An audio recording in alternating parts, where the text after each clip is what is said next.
Welcome to Cannabis School. I'm your host, Jesse Angeles. And I'm Brandon Elder. And we're here to talk to you about everything pertaining to cannabis, from vape, Flower, edibles, strains, and everything in between.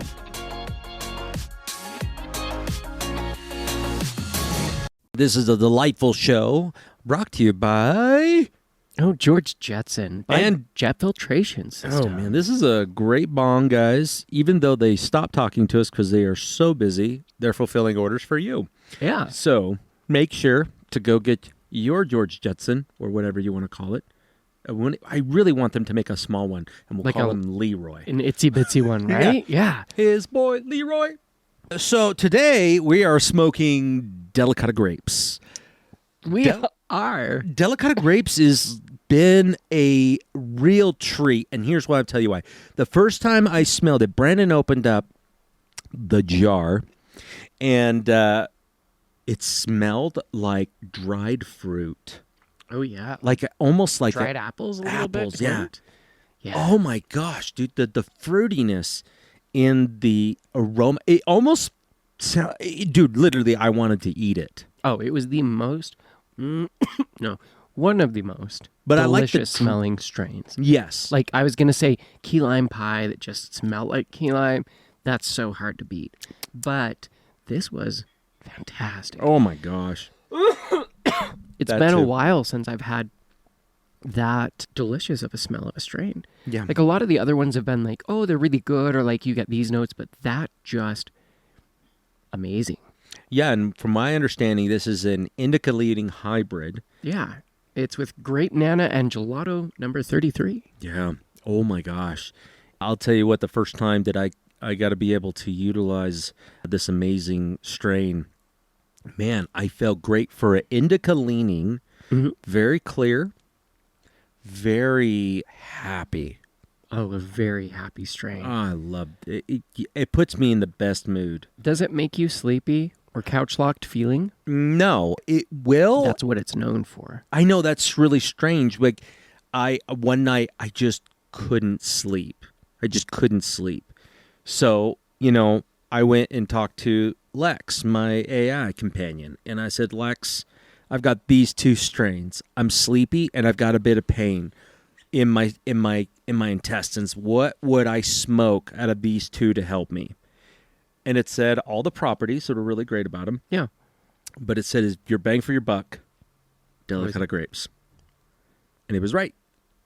I mixed them both. And I mixed apples and bananas and Delicata Grapes. Okay. And I called it Fruit of the Loom. Yeah. And it was amazing. It put me out. Which is different because this one has a higher THC count, doesn't it? Than... It's about 30 to 38 potentially. Usually a higher percent of THC. But the thing that's interesting about it is the terpene profile, and that's probably why I'm having it. With the feeling that I'm getting, because, we just smoked this for probably the longest episode of the sesh. Oh, yeah. And, the camera died at the end. And I think that's accomplishment, guys. I really do. I think that's a fucking awesome accomplishment because we took it to that point. But, oh, man, it's supposed to be a couch log, very sleepy strain, but I don't get that. I don't either. I actually have used this a lot for my daytime strain as I'm sitting working. But I notice it's great for, focusing. I'm got an amazing mood the whole time, and I do have less pain. So it is quite an amazing experience. Yeah, it's very super chilling and relaxing. But at the same time, what's great about it is that as our lives are, they become very stressful. And when I'm stressed, I eat. Okay. I am a stress eater. Used to be. Cannabis makes it even difficult to be able to, depending on the strain, I just want to be happy. When I'm stressed, I just want to be happy. I want the dopamine. So when I'm happy, I'm clear. And I go, okay, this isn't so bad. Car gonna get repossessed? Well, it's not as bad. Yeah, I'm all right. And I would think that way. And I tend to think of these strains that really help out in understanding that one thing people don't typically talk about, I feel, they don't categorize it at least, They say, I take it for sleep. Yeah. I take it for pain. Okay. I take it for nausea. Yeah. I take it for migraines. Mm-hmm. I take it so I'm not a dick. I don't think that's a bad thing to admit. When I'm at a point where I'm so emotionally charged and I can't see past my own need to be right, I have to take a break and go smoke. And you taught me that. Where if you're really stressed out, go smoke, kind of get some clarity, and then you can start moving forward, right? It's kind of like how Joe would say, like, jerk off and make a decision. I would prefer to smoke because that, and you know those strains that really help you with that. And this one is definitely one of the top mental health strains. That's why I think that both of us aren't sleepy with this at all. Yeah. Because we're stressed Yeah. to the max. Yeah, dude, this whole last month has been crazy stressful. I feel like, and I know that because I've looked at my daily consumption of green and I'm like, oh, look how much it's increased. Mm-hmm. Like, look how much I have used in a week, in a couple days. But like, isn't that cool? Like when you're doing really good, it goes down. You don't Yeah. need it. And I utilize it, and I don't want to say I need it, but I utilize it when my tank is low. When my tank is low of how I feel about myself, about my situation, like all I think about it is, so what? Yeah. So what? I lose everything. So what? I get kicked out of my place. So just kidding. That's not going to happen. But the thing is I have to keep it in my mind. And when I allow my mind to get these really dark thoughts of I'm fucked or there's no way out, there's always an answer. We always figure it out. We don't have to worry about these things. And yet, But we like to. yeah, Our mind does. well, our mind pulls us there, and that's why, you control the conscious controls the mind, right? You just go, mind, shut up. We don't need to worry about that right now. It's not going to kill us at this moment. You're trying to turn my minor tragedy of not being able to pay like a Netflix bill or something like that, right? But we stress about those things. We all do. We have all these little things eating at us. You got these great apps like Rocket Money that will go find all your subscriptions and get rid of them for you. But it's kind of all for naught because those same people, in another month, they're going to have a new app. A new subscription. New subscription. Well, because it's most of the time I feel like that's what we're doing because we're depressed, we're anxious, we're stressed. Whatever it is overwhelming, and that is our escapism. We're using our subscriptions, our, even... So I've actually been hella proud of Emily this last few weeks. Probably a few weeks. She got rid of TikTok, got rid of Facebook, got rid of Instagram. She hasn't been scrolling socials. She's not been doing any of that shit. She's been doing like Duolingo. She's been doing other stuff. She's reading more. And she's like canceling all these subscriptions that she's realized that she's had that are just unnecessary. And she's like, and I realized how much time I'm wasting. Like just doing these things because it's like, well, I'm not feeling good, so I'm going to escape to here.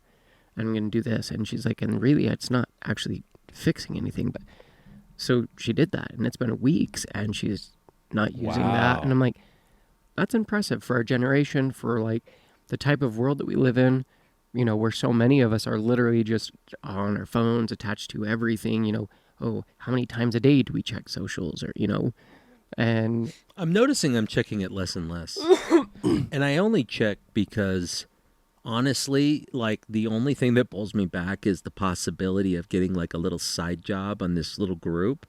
But beside that, like I will get to that group and I'll see if there's anything interesting. And then I just leave. yeah, But I used to go to my scroll. And if I get to a scroll, only thing I'm looking for is a video. And I want to laugh. So that's I don't laugh at people getting hurt or made fun of. But, I laugh at being human when somebody says something stupid and it's hilarious. Oh yeah. Or People... accidents that happen. Like, yeah, things are funny sometimes, but I'm like, at the same time, I still feel like the pain of others that like when they do Yeah, get when really hurt and something's stuff, tragic, like or like, oh, that's not funny. well, dude, it was Yeah. like one guy who posted this thing and it was supposed to be on a humor thing, and it was this cop.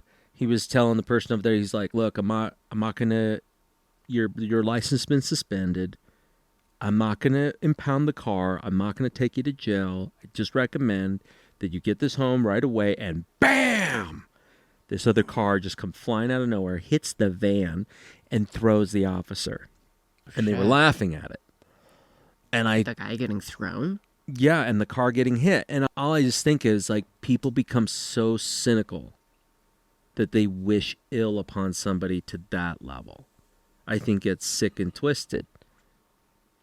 Like, Fail Army, people doing stupid shit and they get hurt and it's kind of funny. Hey, you know what? You're going to laugh at it too when you're out of track. It's like Jackass. You know, 100%. That's funny that's as shit. stupid. But nobody's maliciously they're getting intentionally doing it. Like, hey, we're Yeah. going to do these things, whatever. Not Hi, like I'm Johnny Knoxville this and this is guy's Jackass. standing there doing his job and he gets hit by a car and went flat. Like, that's not funny.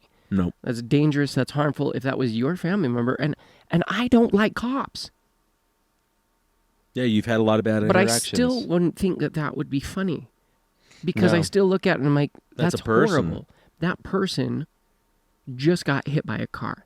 Fuck, I hope they're okay. I think Well- about that driving down the street, and I pass someone, and I'm like, crap, I'm not stopped. I'm not stopping. They're like, they're in an accident, whatever it is, and I'm like, I hope they're okay. I hope they get home okay. Yeah. Like, because truly, I don't have to know them to go, but I don't, like most people, I don't wish bad upon anyone. Even the guy who I'm going down to Texas for, I still really struggle with moments. Like even our last conversation on the Yeah. sesh, where she's like, you start looking at things as like, hey, this wasn't intentional to hurt me. There was an underlying cause behind that. I was like, they're traumatized or whatever. And that's not a justification, but it's more of an understand. And I'm like, It's an understanding. But the thing is, too, I agree with you, man, because my mindset used to be when I was a younger man was that if you crossed me so bad as doing something horrific, I'm not going to name something because it's just weird. yeah, But if something horrific was done to me, done to my family, before it's an eye for an eye. oh yeah. But the thing is... Law-Abiding Citizen was my favorite movie for the longest time because I was like, that would be me if someone ever tried to do that to my family. Oh, yeah. I would go, and that's what I felt like. Because I was like, oh, no, I would torture everyone that they knew. And and I'm like... Yeah, but you can I? see like that darkness that comes into you because of that, that transition, that testing over there. Like you think back... It's because it's trauma. And trauma brings out like the dark wolf, that like... Yeah, dude, that I dark love side that. of you. Dude, I thought about that. Like I've been thinking about what I'm going to do to cover up this weird kanji over here that I randomly put on my arm. Mm-hmm. This says fruit salad. Yeah, right. That's what I'm going to tell people. Fruit salad. It says toss my fruit salad. Toss my salad. Salad tosser. Right? Then you got to say It says salad tosser. you got to say it like Jason. Say that. That's right. Yes, As a salad tosser. tosser. Now, get him out of here. Beat the fuck out of all these guys. But I want to get And like... drink some orange juice. And some orange juice. Diabetes juice. That's what it is. Fucking hell. Sugar is sugar. No. This is good sugar. The body knows how to like, oh, okay, let all the good sugar in. Hey, what's this bad sugar doing here? It's all sweet. It's going to fuck you up if you take too much. But anyways, I'm going to do a lion, and there's significance behind that one. But I liked what she was talking about, and I'm going to get like this white wolf who's all kind of sheepish looking. And then on the other side is a black wolf, and it's showing its teeth, and it's like trying to come out. And in the middle is a gray wolf standing just like just looking forward and completely unfazed. And I liked how she was saying that with the light and the dark. Like if you feed your white wolves and if you feed your black wolf. But I was like seeing the whole thing in the whale. I said, yeah, but she's like, you got to be in the middle. You can't be too far on each side. And I've seen that, dude. That's a big reason why I've stayed off social media, because it's really sad to see so these people polarized. descend into this upset. It literally is the definition of madness Yeah. on both sides. And so it's just like, oh, I just want to disconnect. And that's why it's why it's awesome to be on this show and talk about our favorite plant, you know, I know. and how it opens up these crazy conversations, but how much it opens our minds to what really is. And I can see why it's suppressed. So here's a random conversation I'm going to bring in, and maybe everyone at home can chime in. Random conversation. Yeah, random. Well, because you think about it, and I'm like, all right, well, this is a cannabis show. We talk about cannabis all the time because, well, it's cannabis school. So do you guys classify cannabis or THC as the hard stuff? Are you concerned when you try using cannabis? Are you afraid of cannabis? Have you been afraid in your approach to cannabis? Like, because, again, we had talks with a CBD company, and it kind of made me chuckle when they brought up, hey, so do you guys only talk about the hard stuff? You know, we only discuss meth, heroin, and, like, what are you referring to here? Coffee enemas. Is this a BYU reference that we're talking about? Because if so, yes, I drink caffeine. Like, what hard stuff is it that you're referring to? And so in the cannabis realm, do you consider, or in the realm at all, is cannabis dangerous for you? Are you concerned with cannabis? Do you feel like this is the hard drug? I think a lot of times, like, I had another interesting conversation at my church. This new guy I met, and older guy, and I had just got done leading a discussion and about hope, having hope in life. That's it. I didn't try to make it all about, the religious text. I meant about connection. And the guy came up to me after, and he's just like, man, that was fantastic. And I was like, I didn't even do all the talking. I just got you guys talking. And he's like, yeah, it was so great. And he goes, so what do you do? I smoke pot for a living. And he goes, what? And I'm like, yeah, I smoke pot for. I was like, no. I said, I have a podcast about cannabis. And I was even open about that. And I said, you guys know that I'm a cannabis educator, like really open. And I only saw a few guys in the audience do this, which I was like, cool, targets. Yeah. But they know this about me now. And what's been really cool when I was talking to Amber, I've always considered myself a bridge between the religious and the spiritual, and trying to help them let's just be in the middle. Let's just coexist. Let's not worry about what I believe and you believe in whatever comes next, because they're all hypotheses as far as I'm concerned. But whatever feels good for you, cool. I really want to support that. I want to honor it. And I don't want to offend you on that one. But the thing I don't want you to do is tell me I'm wrong. Because I'm not wrong and you're not wrong. We can have our beliefs. Because there's no way to go. They're all based on feeling. Because again, every time I've asked any religious person for proof, they're like, well, this book, no proof. I need you to show me a physical evidence. And they're like, well, I feel, and that's okay. But you can't say a feeling is wrong. No. So it's faith. The word that's faith. all it is. It's faith. And faith, and that's where when people tend to, that's where, like, I watched this, dude, it was the craziest funny, like, I even shared this in that meeting. I was like, yeah, I saw one of the most spiritual segments on a podcast I ever saw was Joe Rogan and Kid Rock. Interesting. And Joe is saying, he goes, wouldn't it be crazy if there really was this Jesus guy who was the Son of God? And you can tell when somebody has faith, they don't have to go, well, yeah, because of this and this and that. And he goes, well, yeah. He's like, he was real. Kid Rock just says that. And Joe goes, how is he real? How do you believe that? Like, do you just know? And he goes, well, I have faith. And he goes, that's a pretty good conversation. And that's a pretty good answer. And it really should be, because you don't need to go into the doctrine and all that. Because honestly, the funniest thing, I was doing that with chat, because I was Delicata Grapes and banana apples. And it was a good bowl. I believe it. I was talking with chat. And I'm like, isn't it funny how a lot of these religions are all about we're right and they're wrong, but yet they all contradict themselves. Every single one of them. No, or monotheistic or polytheistic. But they do the same thing as the other one. They just call it different things.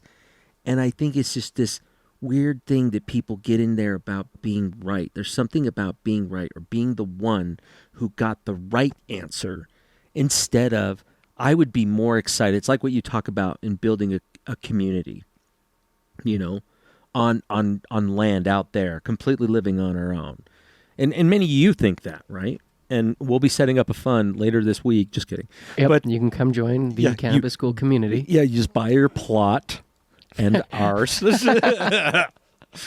know, That's the way to do it. We'll have a windmill and but when you talk about that, it's like when you're in servitude of another person, it's community, communion.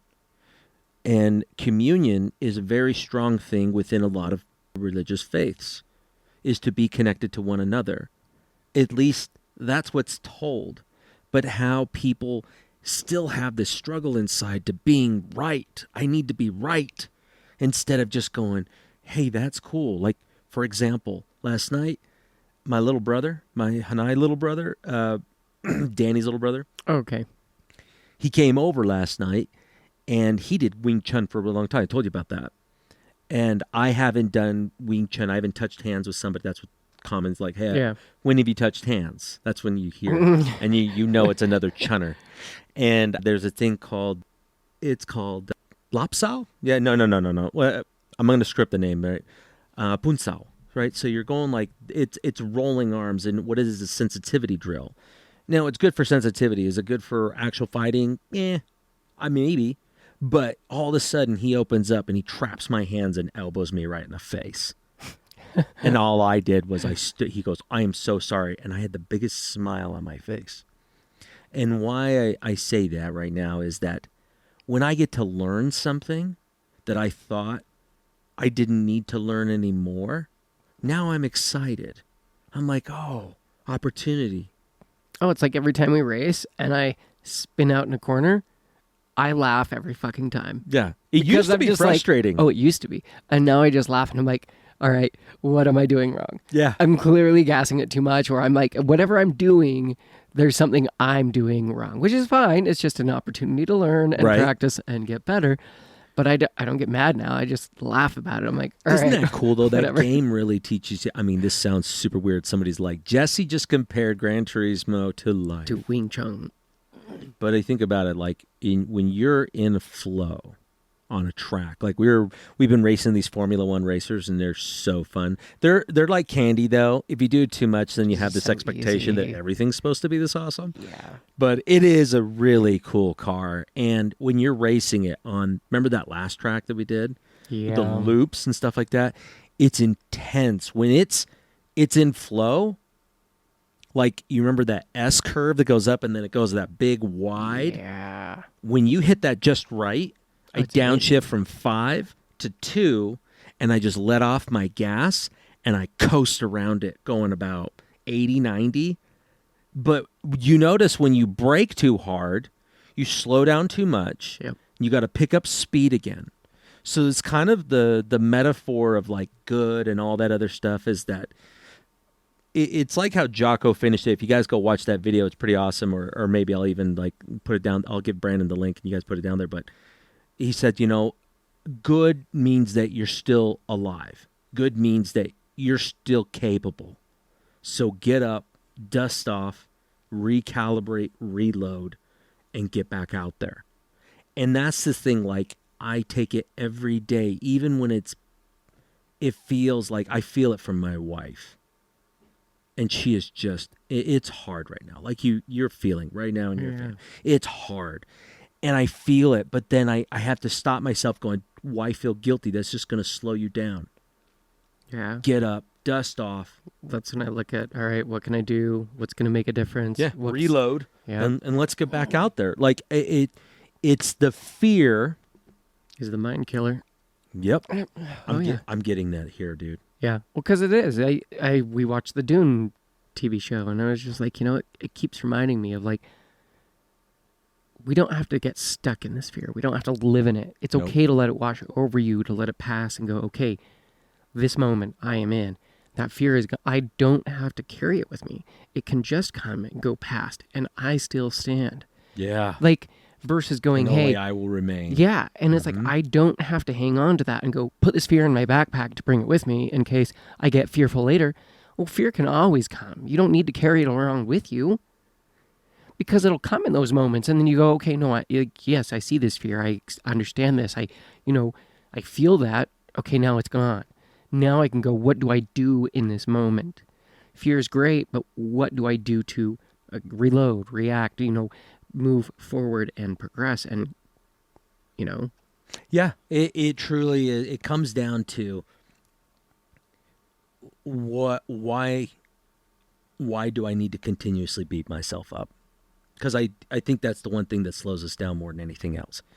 And it's just today. And time is irrelevant. Well, because if you beat up your partner or your kids as much as we beat up ourselves, do you think that they would love us or want to be near us? No. Because they would go, you treat me like shit. I deserve better than this. Yep. But yet for ourselves, we're just so used to it because we feed ourselves this shit all the time since we're little. Oh, all the time. And so, we get older and it's like, we just live in the, no, this is good. Well, stop. Stop feeding yourself shit. Gross. Yeah. Well, and I don't know. It's like giving yourself that same compassion and love that you would to anyone else. That's well said right there, because a lot of times it's easy for us to say you got to love others, and loving yourself seems so weird and contrite if you say it like in the John Hughes 1980 movies, like just love yourself and, that girl will go to the prom with you. It has nothing to do with that. It's just being able to be aware. Like, here's my good parts. Here's the parts I'm not so proud of, and here's parts I wish I didn't do. But it's just part of me. But you still accept that. Hey, that was part of me, but that's what made me into where I am now. Yeah. And you can learn from that and love going, hey, yeah, I'm not in that moment. That moment is gone. That fear, whatever that is past. This is the moment I am standing in. But it's so hard because being present is incredibly tough. Thanks to a little bit of George Jetson and some Delicata Grapes, makes it a little bit easier. Yeah, so check it out. Go to your local dispo or reach out to your plug. Say, hey, And if you don't have a local dispo, check out Cannabis School Approved and tell your favorite dispo. Go get on there so all my other favorite friends can find you too. Yeah, we are. Oh my gosh, go there now. Check it out. And let us know what you think. Seriously, we need feedback. Give us some ideas and Tweaks, stuff like that. Changes, updates. Totally. Hey, you're missing this on your site. If there's an about us, don't worry about it. Just pay attention to the podcast. It's true. And tune in next week. All right, guys. Take care.